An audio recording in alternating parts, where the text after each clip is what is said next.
पाणी गेलंय 2-4 दिवस झालं. आम्ही त्या नगरपालिका कळवलं, नेंबरला बी सांगितलं, त्यांनी काय दाद घेणार. सगळ्या घरात गोवाचं पाणी, गटरीचं पाणी. तर आम्ही रात्रभर बसलो उगवलं, पण कोण काय बघायला लक्ष घेणार. माणसाला बसू वाटना, उठू वाटना, सगळं घाणीचं साम्राज्य चालू आहे सध्याला.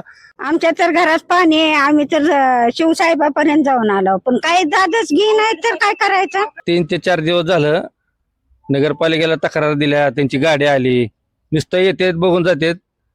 इकडे पूर्ण झोपडपट्टीतनं पाण्यानं आमच्या शाळेला पूर्ण पाण्याने याडा घातलाय.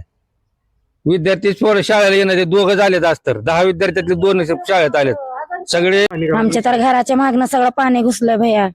बस वाटना, काय जेवण पण जाईना. लेकरं बाळा सगळे आजारी पडायला लागले. तेवढं मागणं बघा.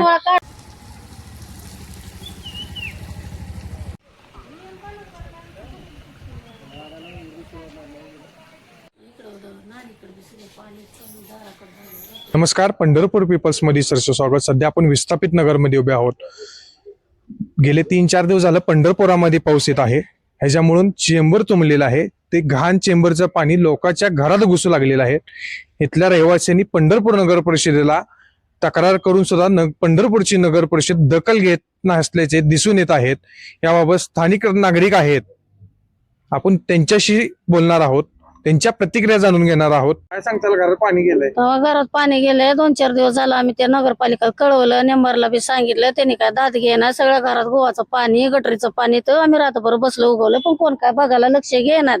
चेंबर फुटले तरी पण नुसतं म्हणतात करतो निघून जातात. तेवढं पुरतं बघून लेकरं बाळ आजारी पडायला लागले. शिक्षण शाळेचे मुलं येणार भिवून त्या ह्याच्या डेंग्यू डासानं आजारीनं पडत पाणी बघून येणार. आणि हे आमच्या हाती पडत नाही. तुम्ही नेंबरला सांगा, ह्यांना सांगा, टोलवाटोलवी करतात. नुसतं झालं ह्याच्यावर पुढचं काहीच करा. मतदानाला तेवढं मतदान द्या म्हणून येतात, आणि आता कोण फिरकून बघणार गल्लीत पाणी शिरलंय तर. विस्थापित नगर झोपडपट्टीमध्ये आज 5 दिवस झाले चेंबरचं पाणी फुलमध्ये व्हायला लागलंय. वड्याचं स्वरूप आलेलं आहे विस्थापित नगरमध्ये. इथं माणसाला बसू वाटना, उठू वाटना, सगळं घाणीचं साम्राज्य चालू आहे सध्याला. तरी शासनाने याची दखल घ्यावी ही आमची नम्र विनंती आहे.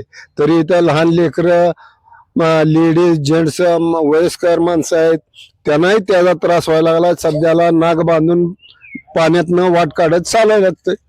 तरी आपण ह्याची दखल घ्यावी प्रशासनाने. आमच्या तर घरात पाणी आहे. आम्ही तर शिवसाहेबापर्यंत जाऊन आलो, पण काही दादच घे नाही तर काय करायचं. अहो, तड्यापाशी बी जाऊन आलो. काय म्हणलं, कोण काय म्हणलं नाही? काहीच नाही म्हणते. येतेच म्हणते, तर नुसतं फोटो काढून घेते आणि जाते. झालं तेवढंच. किती झालं पाणी येतं? आता 4-5 दिवस झाले, 5-6 दिवस झाले की आमच्या घरात तर पाणी आहे. आमच्या हातीत पडत नाही. एरिया ही एरिया नाही म्हणते ती पद्मावतीच. चेंबरचं पाणी तुमच्या शाळेत आलंय, काय सांगता? आज 3 ते 4 दिवस झालं नगरपालिकेला तक्रार दिल्या, त्यांची गाडी आली, नुसतं येतेत बघून जातेत. इकडे पूर्ण झोपडपट्टीतनं पाण्यानं आमच्या शाळेला पूर्ण पाण्याने याडा घातलाय. विद्यार्थी शाळेला येणार ते दोघं झालेत. आज तर 10 विद्यार्थ्यातले 2 शाळेत आलेत. सगळे दुर्गंधी, शाळेची खिडकी उघडाय नाही आम्हाला, एवढं घाण आहे शाळेच्या कडेने. सगळे डास आणि काय म्हणजे हेच झाले सगळं. काय दखल घ्यायला काय तो तयार नाही. येऊन नुसते बघून गेले, त्याचा फोटो बिटो काढून त्याच्यावर काय अजून 2-3 दिवसात काय कोण फिरकलं नाही. इकडे तक्रार केली, काय सांगितलं नगरपालिकेने?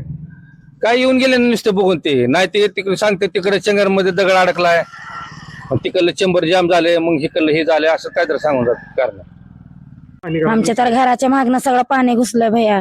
बस वाटना, काय जेवण पण जाईना. लेकरं बाळा सगळे आजारी पडायला लागले. तेवढं मागणं बघा. 3 वेळा काढा आणि ती घराच्या मागणं सगळं पाणी. बाथरूमची सोय नाही, काय नाही. सगळं घाण पाणी यायला लागलंय घरातनं. सगळं रस्त्यावर जाऊ वाटना आम्हाला. चेंबरचं पाणी फुटलं. आणि तरणे ताट्या पुरी रस्त्यावर आंघोळ करायला लागल्या. सगळं बाथरूम मधनं पाणी घुसलंय आतमधनं. काय नाही, एवढीच आमची तक्रार आहे. तक्रार दिली तर काय कोण घेणार तक्रार.